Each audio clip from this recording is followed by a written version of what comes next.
Alex Masmej. What's up, Alex? Hello, how's it going, guys? Hey, brother. How you doing? Doing amazing. Yeah, You have excited. normal colored hair these days. Normal color hair. Yeah, I need to succeed again to get blonde, but like I think very soon I'll be. I think when I raised funding, like from Paradigm in 2021, I had like half blonde, half purple. Like it was completely nuts. Um, but yeah, anyway, but hopefully back soon. Nice. So you're the founder of 10K, Dracula, Showtime, all products that were kind of exploring tokenized content, consume to earn mechanics, and I guess like the future of the social internet. So I was looking at your profile and I saw that you're working on something new and said you're previously working on 10K. So have you shut 10K down? So actually, this could be maybe the platform where I break it. So it's bittersweet. We are planning to shut 10K down. However, I want to say there will be like one big announcement very soon that will make sure that 10K ends on a good note. So I'm happy about that. But yeah, working on something new with one of the founders of a crypto consumer app that everyone here knows that I've been trying to work with for years. And so I'm really, really excited about what I'm doing next. Is it Racer? Is it Racer? No. It's not. I don't know if you know them because it's a co-founder. It's not like the known co-founder. Okay. But it's Okay. an app that you've used in crypto Got you. consumer that I really admire from afar, like all my years, trying consumer social apps. And I'm happy to talk about this thesis. I'm happy to talk about like what was the intent behind 10K and Dracula and all these things. But overall, kind of like bittersweet, but also kind of thrilled about what's next. Well, let's get into the thesis because I think we go right back to the Alex coin, which is I guess 4 or 5 years now at this point. I love how you framed it. I think the other day, so it allowed you to get out of socialist France and come into capitalist United States. I was like, all right, that's one way to go do it. But I think so many of the things that we were talking about and you were building back in the day just seem like the world has caught up, or at least our world has caught up. They seem sort of obvious in some way. So whether that's meme coins, or we're sort of seeing like the continued push around creator coins. We had Time.Fun on yesterday, obviously Zora, what you've been working on at 10K and with Dracula. So I'm curious, what is that thesis, and maybe more importantly, how has that evolved over the recent 30 months? Right. So I guess my original thesis for the past couple of years is that crypto is a 10x over normal social media for like creator monetization. I think like you just can make more money as a creator. You can even make more money as a user. I think that's how it evolved with Dracula. It's like, oh, actually, if the user can speculate, can make tons of money, inspired by friend tech, who are like, how can a TikTok where also users can make money can work? So I think that was kind of simple, like trying to make crypto more social, more useful, and trying to like give a wallet to every user online seemed to be the inevitable end state. And then to get there, it won't be a finance app. Finance apps are not very social. Like the biggest finance apps are like maybe like Venmo in the world, and it's all like separated by countries. Social media is global, has all the properties that we want in crypto. So I thought like the best go-to market for crypto as an industry would be building a social app. And I guess how the thesis has evolved, and I kind of wrote this tweet, like crypto is the back end, which is honestly, I don't know if I believe as strongly as crypto social media native apps. And I said something like, you can be the best founder, you can raise the most money like Zora or Farcaster, and yet the DAU you're having is just limited, right? It's capped, or Kayvon from like all of these apps still struggle to get a lot of users versus existing social media platforms are doing pretty well and still growing, some of them. And so I'm like, maybe as a go-to market, you want to be on top of existing social media platforms. And so I think that's how the thesis evolved. It's like, you know what, like this time I'm going to stop making social apps in crypto. I'm just going to build on top of the mega social apps. And honestly, I think a couple examples recently that strengthened this conviction in me is Believe, like the launch coin thesis, which is honestly in terms of number of users is rivaling like, companies who have so much more funding than them. I think they just raised a tiny, round from Alliance or whatever. And Noise or Degen, like they're on Farcaster, which itself is like a smaller fish, but the way they monetized it, the way they got excitement is actually nuts compared to like, they're just tiny projects making, so it's funny, like Farcaster does not really choose to do speculation, but their users are doing it for them. The use cases are doing it for them. So anyway, so I'm thinking about this, like if you build a product like that's easier to build, that's a way easier go to market, like using, X for us as like a native layer, at least as a go to market would make sense. And then maybe if you get tons of users, you can earn your right to do your own native app. But I think that's the way I'm going to go forward.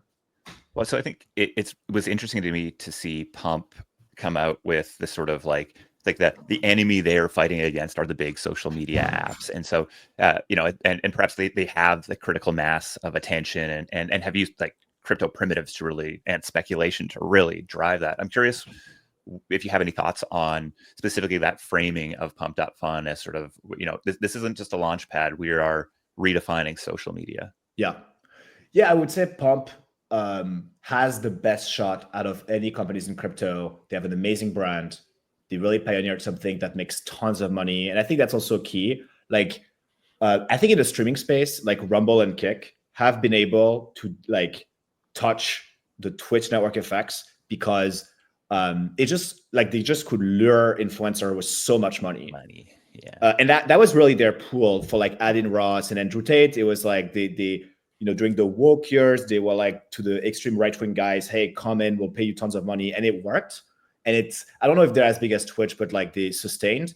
And so honestly, like with the money Pump has, they have a pretty good shot. But that's the scale. Like one of the most successful startups in the history of startups has a shot, and no one is sure they're gonna make it, but like it's one of the best shots we have. And so for me, I'm just realistic, no cognitive dissonance. I do not have the influence of Pump. Like massive respect to Alon, and so I think it's like. Yes, streaming can be displaced with money because the network effects come from watching a streamer. You're willing to watch a streamer on another platform. It's just a website. But like for other types of social media, it's hard. And even for the one that's easiest to displace with money, it's not a given yet. So I think, probably in the future, there will be social media native platforms. Maybe Web2 will become them. But I think Pump has the best shot, and it's a special format that could work. It's a younger audience that maybe has not have habits frozen. But yeah, anyway, like overall, it's the best shot, but like still hard. Yeah, I think Pump. I think maybe the lesson from 10K Drakula is like competing on content is with these Web2 platforms is just really, really fucking hard. And I think Pump as probably the most successful example of maybe a social crypto native social network it's very much not competing on content, or at least the same type of content that exists. It's new content. I think that's new content. It's not new content. Are new content. Yeah. It's new content. It's also on X, to be honest. Like it's so like the distribution of Pump and the memes. There's no like Pump feed. The Pump feed is just for trading. I think all the crypto apps are just trading UIs, and so even Pump, they're not as bold as crypto consumer as to make a feed just yet. They're going into live streaming, but live streaming is embedded with the trading very, very closely. And so I think even Pump is actually less social than like other consumer crypto apps that we've used. And I think that probably what made them win. It's like, it's not distracting too much from the core trading aspect. Yeah, that's interesting. Okay, so I would love to maybe just touch on 10K a little bit here, because I think there's probably some interesting lessons to learn. You did a sort of deposit pre-sale type of thing. I remember putting some money in through the 10K app, and then it went down, and I felt bad. And I remember one of the things that I started checking at the market, I was like, there is an absurd amount of liquidity in here, and I was like, okay, something went contrary to the plan here. Yeah, I'm curious if you can break that down a bit for us. Yeah, for sure. I think it happened to a couple of crypto projects, including ours. I think there was like Believe that had this problem early on with Clout. Then there was Ego.tech. There's us. There's recently Pausy on Vertigo, the new DEX on Solana. So basically, this is what happens when you do like a fair pre-sale or like a fixed price pre-sale. It kind of distorts the market because it prevents people from selling, which like in crypto degen, you really want people to have the market liquid as possible, 24/7. And I think when you do a pre-sale where people cannot sell, it's just creating tons of bids, and then there's no downside. So people just, see the contracts on Solana. We have more and more. Like 10K was about like $10,000 lets you graduate and post videos on the app. And the first con, which was me, got like $8 million, because basically there's the opposite problem where if it's too tiny, then you get sniped like crazy. And so Clout, before they rebranded to Believe, Clout was like a creator coin. And Ben Pasternak, like I connected with him because he was like, dude, like you're one of the first ever. Like I'm trying to do this at Clout. And basically, like the lesson of Clout is the price was too small for Pasternak, and so they got sniped. And same for Imran, I think, like also got sniped. And he was like, okay, like in the future, what I do is I do like a 24-hour window to like capture elastic demand, right? So like if it's Lady Gaga, like it would be huge, but that would be fair because she's such a big star. And the thing that happened is I was like, okay, I'm going to take that lesson. And so I took that lesson. And so we reached 10K in 2 seconds, and then $8 million at the end of the 24-hour. And the way it's set up is like it just automatically went on Meteora. We could have refunded, but I think I was a little delusional. And I was like, you know what? Like, this is going to be so cool. This is going to go to like 200 million or whatever. People were very impressed on day one. I got lots of texts like, dude, like this is crushing and stuff. But the problem is like, then it hits the market, I think at like 40 mil market cap. And basically it's really tough because if one person sells, everyone is down. And so the game theory of snipers, when it's too small as a price, becomes now the first person to sell brings everyone down. And then the more money you have, the more concerned you are. And so, yeah, it led to a lot of losses. But at the same time, there's tons of money in the liquidity. And so I guess, the announcement we're going to do is like, we're going to definitely distribute that liquidity and try to recoup everyone's losses. So yeah, but like, this is weird. And like, honestly, it happened like maybe a month later on Ego.tech, same exact thing where, I think the way you can construct the market is you get the money in, then you put it in the market. But if the price starts too high, it just goes down. And then when it goes down, the liquidity that was set up for something much, much higher is not corresponding to that.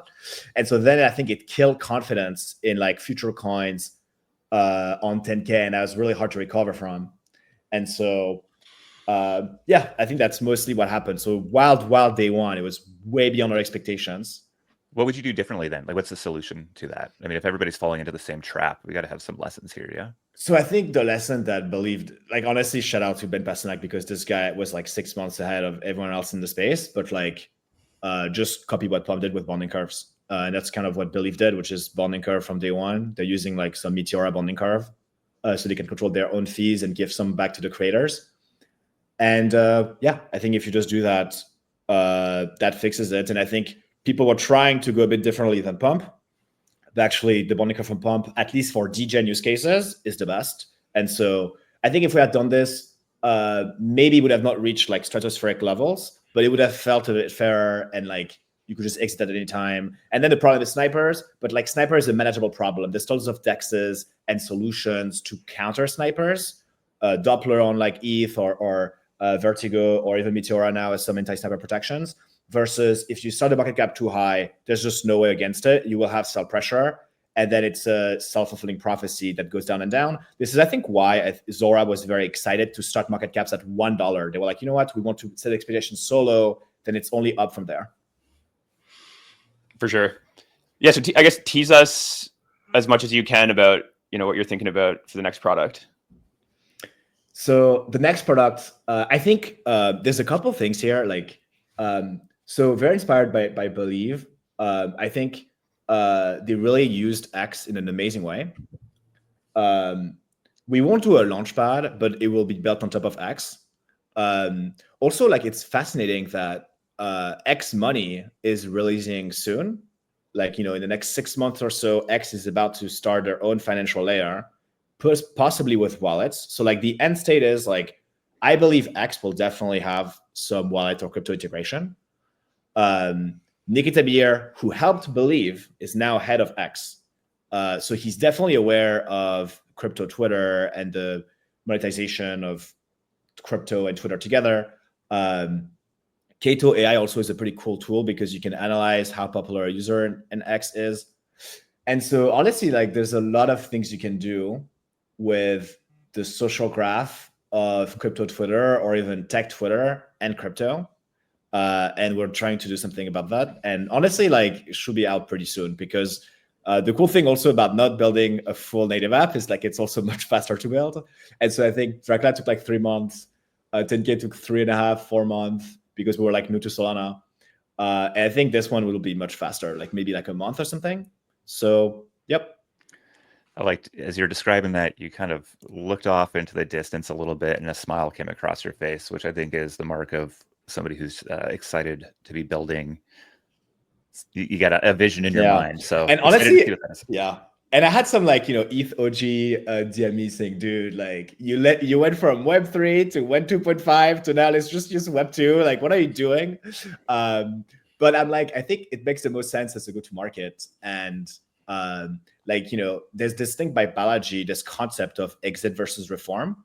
Well, like, do you reform the system from the inside, or do you create your own company or country or startup? And I think the answer is sometimes reform is the best. Like, Web2 network effects are so strong. And, even Elon, like Paul Graham was like, hey, like when he was like in a debacle with Twitter, the Twitter board was like, just start your own. Like, you have such a massive audience, like you can just really heart Twitter and then do your own. And Elon was like, no, I'm just going to buy Twitter. And honestly, if he had built his own social network, it could have been at most, truth-like in size, but nowhere near, like at least 10x smaller than what X is today. And so honestly, I'm thinking the same right now. I'm like, it's like so hard to build it. Maybe if our app is so incredibly successful that we do our own native app and there's some opening, but like other than this, I'm like, it's tough, because you have to like bribe users with free money and speculation. The second it dries out, people are just bored and go back. Like, the UX of these apps like X and TikTok are just so incredible. It's like not only the best engineers, but 10 of thousands of them over like 5 or 6 years or more. And so, yeah, I'm just like, you know what? I'm going to build on X Rails right now and see how it goes. Awesome, Alex. Well, thanks for dropping a ton of alpha with us here today. And sounds like you have an exciting week or two ahead of yourself. So we'll be watching closely, man. Yep. Thank you. Thank you, guys. Peace, Thank dude. you. Also, great show. This is fun. Nice. We'll have you back on soon. Yeah. When you're launching the next thing, we're happy to bring you up and Sounds good. dive into it. Sounds good. All right, brother. Awesome. Thank you. See you. Bye.